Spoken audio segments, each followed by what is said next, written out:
Hello friends, welcome to Andhra foods to అప్పు cookings. ఈరోజు వీడియోలో స్పెషల్ రెసిపీ కట్టె పొంగల్ ఎలా తయారు చేసుకోవాలో చూపించబోతున్నానండి. అది కూడా పక్కా కొలతలతో. ఈ పొంగల్ అనేది 2-3 గంటలు ఆగి చల్లారిన తర్వాత తిన్నా కానీ అస్సలు ముద్దవ్వదండి. అంత పర్ఫెక్ట్గా వస్తుంది ఇక్కడ నేను చెప్పే కొలతలతో ట్రై చేశారంటే.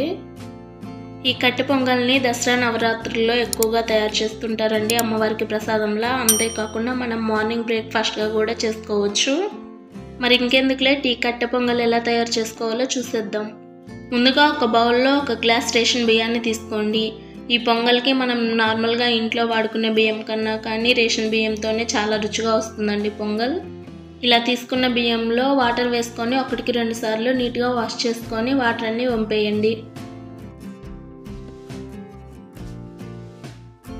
2-3 సార్లు నీట్గా వాష్ చేసుకున్న తర్వాత ఫ్రెష్ వాటర్ వేసుకొని ఒక 10 నిమిషాలు బియ్యాన్ని నాననివ్వండి. ఈలోపు స్టవ్ వెలిగించి మందంగా ఉన్న ఒక గిన్నె పెట్టుకొని మనం ఏ గ్లాస్తో అయితే బియ్యం తీసుకున్నామో అదే గ్లాస్తో 1 గ్లాస్ పెసరపప్పు వేసుకొని మంటను లో ఫ్లేమ్లో పెట్టుకొని ఒక 5 నిమిషాలు ఈ పెసరపప్పుని బాగా ఫ్రై చేసుకోండి. మంటను లో ఫ్లేమ్లో పెట్టుకొని ఈ పెసరపప్పుని ఫ్రై చేసుకోండి. అప్పుడే మనకి లోపల వరకు పెసరపప్పు ఫ్రై అవుతాయి. చూడండి, 5 నిమిషాలకి పెసరపప్పు కొంచెం కలర్ చేంజ్ అయ్యాయి కదా. ఈ పెసరపప్పు అన్నిటిని ఒక ప్లేట్లోకి తీసేసుకోండి. నెక్స్ట్ అదే గిన్నెలో మనం ఏ గ్లాస్తో అయితే బియ్యము పెసరపప్పు తీసుకున్నామో అదే గ్లాస్తో 4 గ్లాసులు వాటర్ వేసుకోండి. 1 గ్లాస్ బియ్యానికి 2 గ్లాసులు వాటర్ అండి. ఇక్కడ మనం గ్లాస్ బియ్యం గ్లాస్ పెసరపప్పు తీసుకున్నాం కదా, కాబట్టి 4 గ్లాసులు వాటర్ వేసుకోండి. అలాగే రుచికి సరిపడా సాల్ట్, మనం ముందుగా నానబెట్టుకున్న బియ్యాన్ని కూడా వాటర్ వంపేసుకొని వేసేసుకోండి. వేయించిన పెసరపప్పు కూడా వేసుకొని గెరటితో ఒకసారి మొత్తాన్ని బాగా కలిపి మూత పెట్టేసి మీడియం ఫ్లేమ్ మీద ఉడికించుకోండి. యాక్చువల్గా చెప్పాలంటే ప్రెషర్ కుక్కర్ కన్నా కూడా ఇలా విడిగా వండుకుంటేనే పొంగల్ రుచి చాలా బాగుంటుంది. మీకు అర్థమైంది కదా, గ్లాస్ బియ్యానికి గ్లాస్ పెసరపప్పు, దానికి డబుల్ క్వాంటిటీ నీళ్ళు, అంటే 4 గ్లాసులు నీళ్ళు పడతాయి.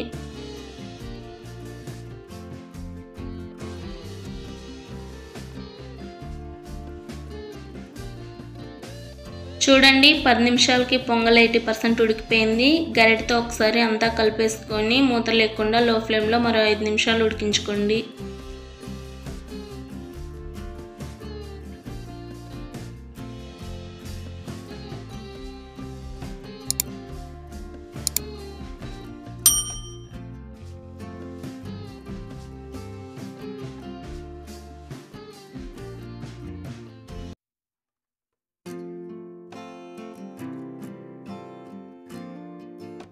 పొంగల్ ఇలా బాగా దగ్గర పడిన తర్వాత మరోవైపు స్టవ్ వెలిగించుకొని ఒక ప్యాన్ పెట్టి 2 టేబుల్ స్పూన్స్ నెయ్యి వేసుకోండి.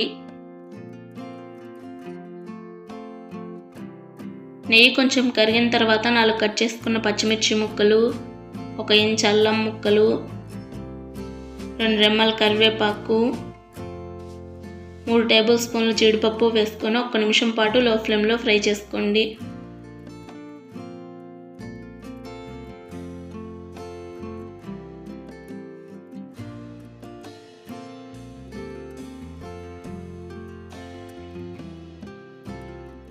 పచ్చిమిర్చి జీడిపప్పు ఇలా కొంచెం ఫ్రై అయిన తర్వాత 1 టేబుల్ స్పూన్ జీలకర్ర, 1 టేబుల్ స్పూన్ మిరియాలు, 1/2 టీ స్పూన్ ఇంగువ వేసుకొని లో ఫ్లేమ్లో మరొక నిమిషం పాటు ఫ్రై చేసుకోండి.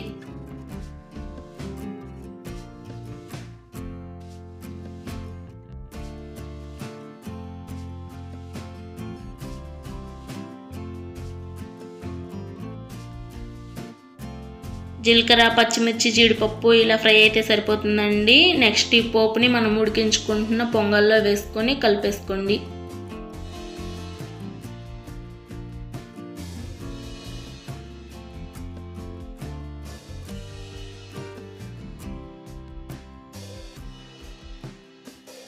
ఇక్కడ నేను చెప్పిన కొలతలతో కనుక మీరు కట్టె పొంగల్ చేశారు అంటే పర్ఫెక్ట్గా కుదురుతుంది. చల్లారిన తర్వాత కూడా అస్సలు గట్టిపడదు. ఒకసారి ఇలా ట్రై చేసి చూడండి.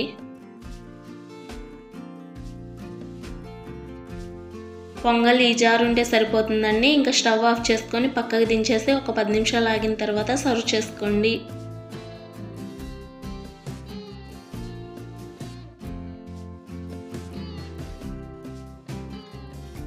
చూడండి కట్టె పొంగల్ ఎంత పర్ఫెక్ట్గా వచ్చిందో. మీరు ఒక 2-3 గంటలు ఆగిన తర్వాత తిన్నా కానీ ఈ జారే ఉంటుంది, అస్సలు గట్టిపడదు. ట్రస్ట్ మీ, ఒకసారి ఇలా ట్రై చేయండి.